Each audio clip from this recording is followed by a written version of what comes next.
Det er sådan nogle tegninger fra en patient, jeg havde dengang jeg var på Hvidovre. Men nu gør han dem til virkelighed. Ja, vi ligner ret godt i hvert fald. Thomas, der er ikke noget at diskutere. Din familie skal have beskyttelse. Jeg ligger 17 mand hånden rundt om mit hus. En eller anden dag, så fortæller mig, hvorfor fanden I slipper sådan en fyr løs, ikke? Hvor lang tid har jeg? Så han er inde i en dårlig periode, så er han nok allerede i gang. Hvor mange skitser er der? Der er mange. Hvad sker der? Jeg havde besøg i går. En tidligere patient har vi været efter. Du kan ikke tage ansvar for hver eneste psykisk syge i det her land. Thomas har sagt op. Har du prøvet at tale om fra det? Jeg så oversættelsesanlægning, og jeg lige vendte mig til idioten. Jeg skulle have sagt det til dig. Jeg er nødt til at køre nu.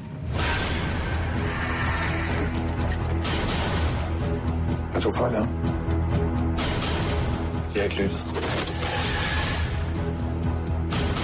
Det var mig, han er ude efter. Det er Katrine, jeg skal have fat i en bombeekspert nu!